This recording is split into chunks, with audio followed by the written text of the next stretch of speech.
All right, let's talk about Gillette. In 2018, one of the world's largest marketers of men was at a crossroads. Had a business model literally built on being the best, the absolute best blades, the absolute best product. It was all of a sudden disrupted by brands that were built on convenience or delivery systems or price.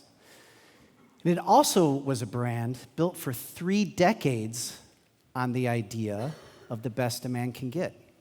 The best a man can get, which for 3 decades had really meant appearance or accomplishment. And something wasn't working. And so it was a moment of reflection. It was a moment of truth for the brand, a moment to look inward at the brand itself. Were we in the right place with a business model that wasn't going to change? This is a very focused and dedicated brand and company built on excellence and the best. And we'd been an authority for 3 decades as one of the largest marketers to men and talking about the best a man can get. So how do we take up that authority? How do we look inward, and how do we make a choice? Well, first, we look inward and we look outward. We look to culture. It's what was happening at that time. This guy, Bill Cosby, entertainers that we think of as one way, all of a sudden being portrayed a different way. World leaders, incredibly powerful businessmen, the best a man can get. This is the cultural context that we are in. Now we're also, as Gillette is part of one of the largest, in fact, the largest marketer in the world, in Procter & Gamble. And Procter & Gamble now, for some time, has publicly talked about taking up their role and their responsibility as being the largest marketer in the world and contributing images out in the world and language out in the world that influences how people see themselves. And they decided to take up that authority and have been doing it for a little while.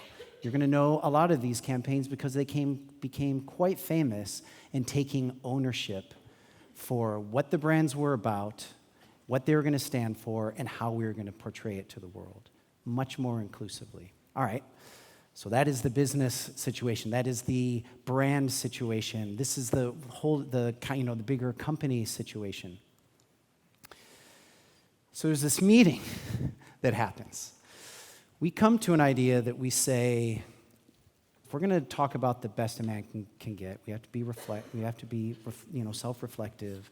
We have to take some ownership of how we have portrayed ourselves to the world.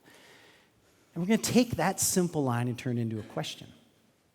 Is this the best a man can get?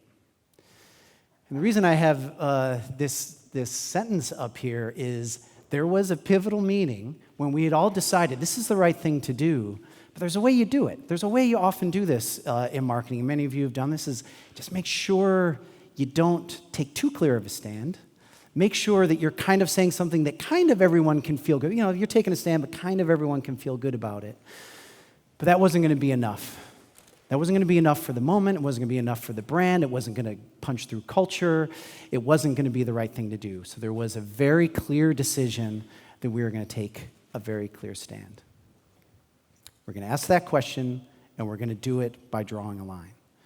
And that's what we did, and this is what happened.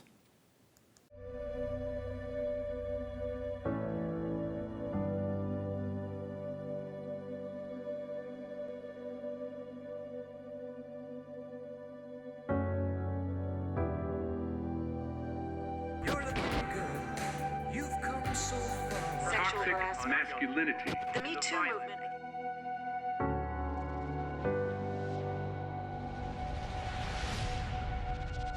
Is this the best a man can get?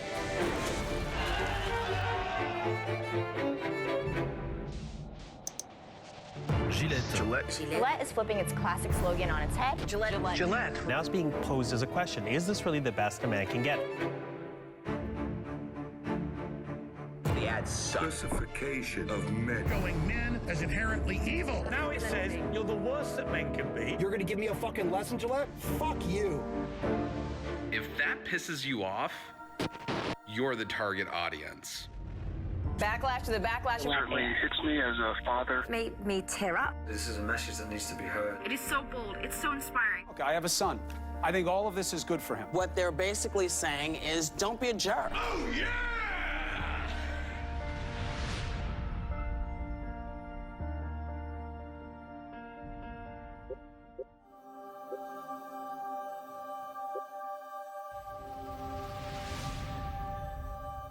We need to redefine what it means to be a man. It has become a symbol of male responsibility. It's a cultural statement. It's being used in school classrooms and universities to encourage discussion on masculinity and culture. We need more companies doing this. It's actually an invitation to men to be better, and don't all of us want to be better? I think it points to so many good men around us. I am strong. I am strong. Being good examples that the next generation can look up to and learn from.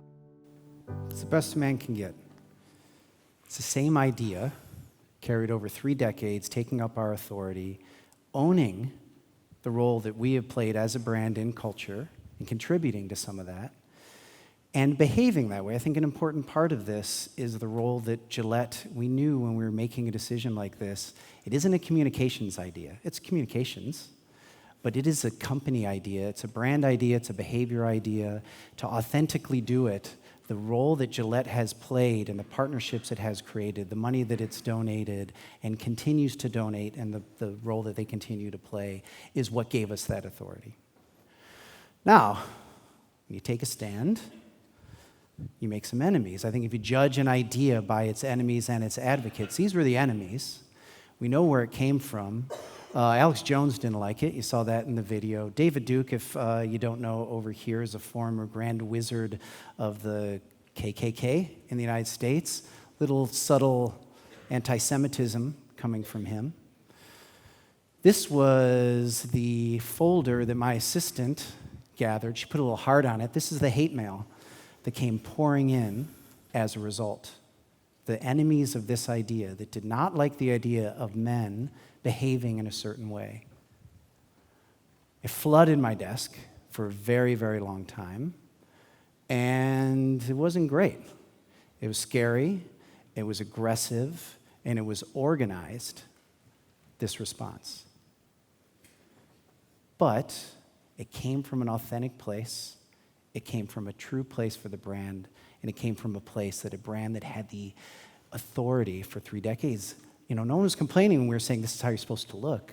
No one was complaining when we were saying this is what achievement looks like. Also, when they said, let's behave the right way.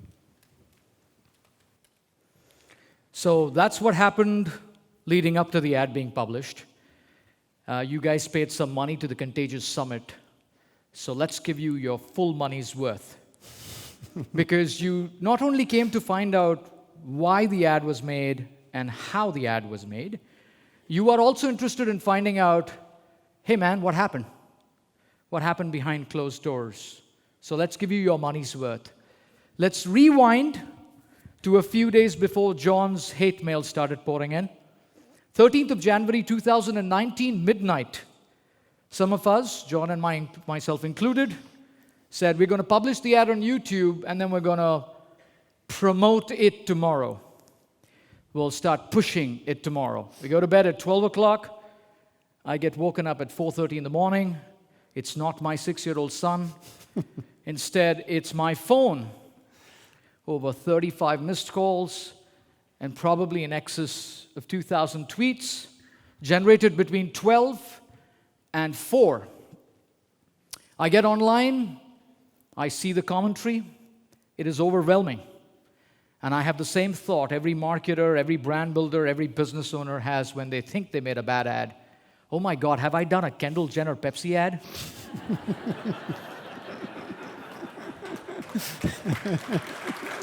I think I pulled a Kendall Jenner in a way that I didn't anticipate I would. What happens now? Surely we need to take the ad off. People hate the ad. It's unanimous. We've already garnered more dislikes than many other ads did in months. We get to work at 6:30 in the morning.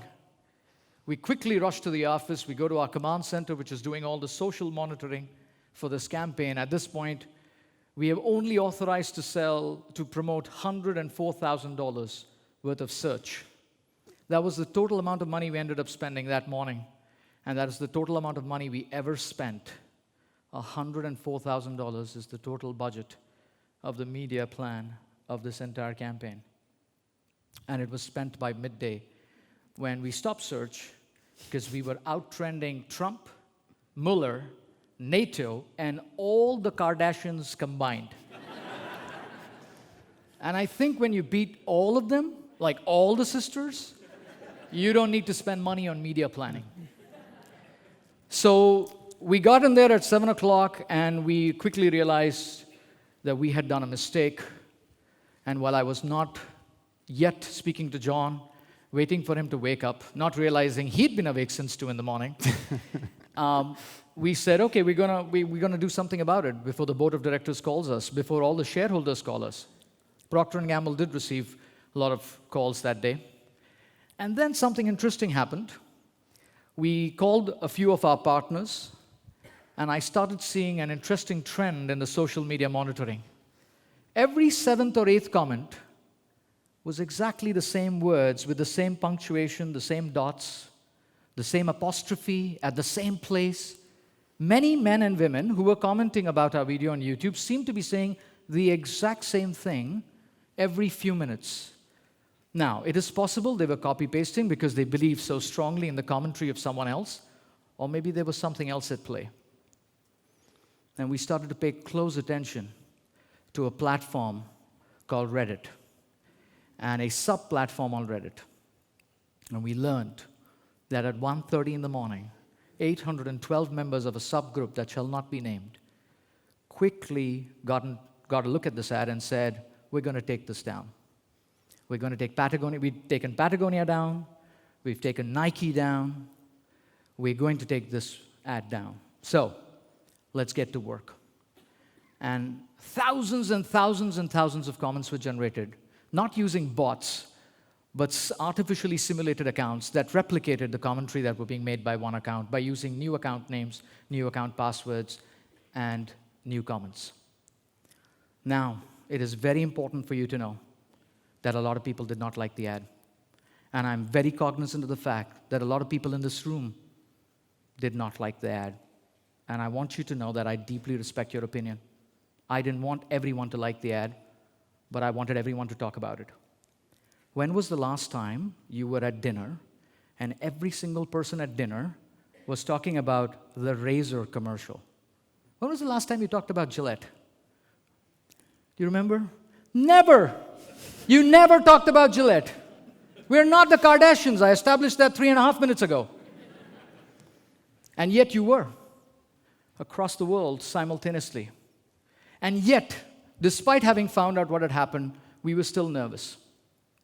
We were the most disliked ad on YouTube at that point, and we still thought we'd done a mistake because we were still meeting and speaking to people who told us they didn't like the ad, that this was a war on men as a whole.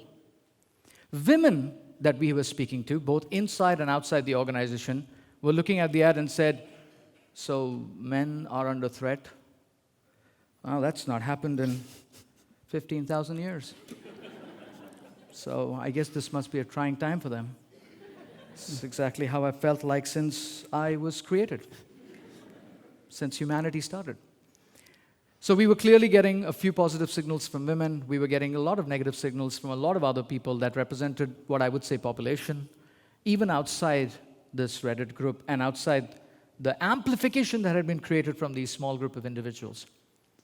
And we were about to get into a meeting where we were going to decide what we're going to do, and we got a call. And the call was from a local school that my son goes to. I have a 7-year-old. And the school said, Mr. Bhalla, would you mind licensing your ad to us? We want to show it in middle school for gender studies. And I said, okay, I don't have the mind space for this right now, but fine. And then I put the phone down, and I said, strange thing happened. My school called, my kid's school called, and they want to show the ad. And then everyone in the room said, yeah, we have like hundreds of requests. We just didn't want to tell you because a lot was going on. I said, who has been asking? He said, every major university in the world, every major school and college in the world, Harvard, Yale, Oxford, Cambridge, they all want to license the ad. I said, okay. And then we got a call from another person who said, I'm the CEO of a major research agency in the United States that specializes on online, and I want you to know that what you're seeing on YouTube is not accurate. I want you to know that there is a majority that likes the ad, but the commentary is so overwhelmingly negative online that they don't want to participate in it. If you like the ad, this study said, you're likely to just tell your friend verbally. If you dislike the ad, you would go out and say it online. And then he said, I want you to know one important thing, that everyone who's disliked the ad, over 80% of them have not seen the ad. I said, what do you mean? He said, well, they've not lasted beyond the 12 seconds. The first 12 seconds of the ad were the most controversial. They never lasted beyond that, or they didn't watch it at all. They're also upset about the fact that the ad, the brave decision by John that I fully supported, is that the ad was made by a woman. This ad was shot by a woman. We took that decision. 5% of all advertising you're exposed to in your life is made by women. 5%. The greatest male grooming brand in the world, with more marketing dollars than any male grooming brand in the entire world, chose a woman. Have her vantage point to tell this story. Is this the best a man can get? Who better to say that than one who isn't one? And so, something happened. Christine Teigen started it, but it definitely started to change on Tuesday morning. On the 15th of January, not just John Legend and his wife, but many others, organically started tweeting in favor of the ad. People said, I don't understand what's happening. CNN covered the ad for 9 consecutive nights on primetime. Twitter called us and said, we want you to know this is happening. Facebook called us and said, we want you to know this is happening. Every single entity that was surrounding us saying that there are a lot of people who like the ad, and now they're starting to emerge because now there's enough amplification being built, critical mass being built of people who support the ad. And we ended up in a position that now the ad is the most liked in history and the most disliked in history simultaneously. It is simultaneously the most liked and disliked ad on YouTube today. And you started seeing commentary like this. People started to saying that it's in favor of humanity. People started to say, well done. Thank you for saying it. Thank you for having courage. And I kept saying to everyone through the process and after, we help shape the way male advertising shows up, because no one spends more on male advertising than Gillette. If we don't take a stand, who will? And these were the kind of comments we started to get. But I want you to know of something else that happened. A lot of people got in touch with John, started threatening him and his family. And a lot of people got in touch with me and started threatening my family. And they showed a photograph of my son online, and the photograph said, let's kill him by midnight.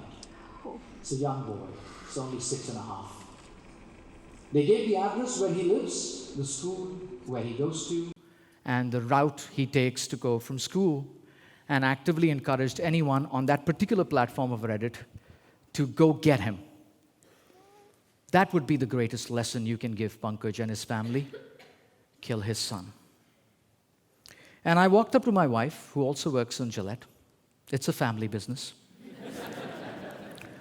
And I walked up to her and I said, I think I have put you and the family at risk, just like John had put his family at risk. I owe you an apology, and I'm happy to pull the ad for the sake of the security and safety of our family, especially knowing that they have a Google image of our roof permanently posted on one Reddit forum, which since then Reddit removed. And she looked at me and said, okay, you worked very hard on this for many months, but I understand your point of view. I have only one question for you, and if you can answer that question, we will make the decision as a family, and then you can let P&G and Gillette know. And the question is, I would like you to imagine that your 6-year-old son is now older. He's 17, 18 years old, and he is significantly more obnoxious. And he is now, going to college, and he stumbles upon the ad on YouTube. So he stumbled upon the ad on YouTube, or whatever the platform will be called, 11 years from now. And he sees the ad. What do you think he's going to say? And I thought about it. I reflected. And I said, I think he's going to say, my father is a clumsy marketer, but a good man. And she looked at me and said, isn't that worth it? When you're on the right side of right, don't doubt that you're wrong. History will be kind to this ad, even if they're not kind to a frame, an actor, a sequence. They will be kind to the message. So you have to be kind to it today. We walked out of the house. We left the ad on air. It's still online. I was given multiple choices to remove the YouTube comments because they were not reflective of population. I was given a choice to deselect comments, and I chose to do none of that. You can still see the comments today, all of them, the real ones and the fake ones. And the fake ones are a significant majority, and that's okay. Because I was doing it for this frame. This frame that John made is the only reason we made the ad. The ad wasn't trying to say that men are bad and don't be Harvey Weinstein. The ad was trying to say that the only way that you can be the best a man can get is if you try to be a little better. And there are many reasons to be better, but one reason towers over all of them. And that reason is our kids are watching. And our kids will not remember what we say, but our kids will remember what we do. So there is a frame that lasts for 9 seconds in the ad that has young boys looking up, watching what people are doing with the words, the next generation of men is watching. Are you going to be the best a man can get? Because if you're going to be the best a man can get, so will they. You see, this was not a political message. It was an anthropological one. It was necessary for evolution of the brand and hopefully for debate in society. We survived. We produced ads again and again and again.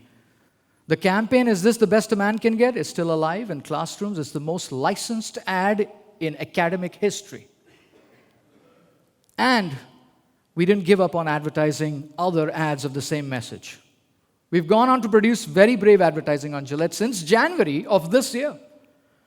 We showed a real story of a person born a girl who became a boy and had facial hair for the first time at the age of 26 and had his father teach him about the first shaving experience because it's special.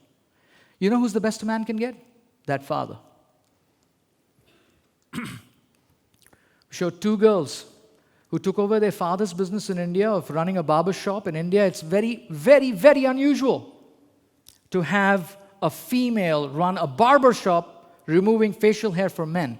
These 2 girls do it in a small city in North India. They are the best a man can get. We showed advertising here in the UK, letters from fathers to son, including those of legendary icons in football, reading the letters, crying, acknowledging that crying is okay. That's the best a man can get.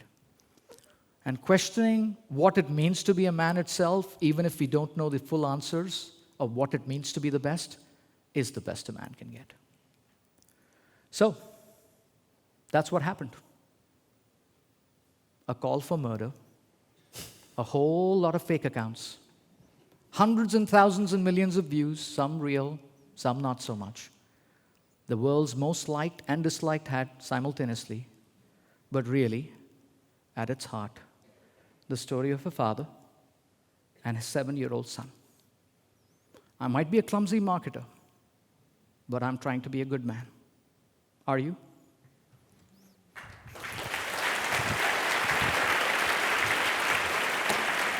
Great job.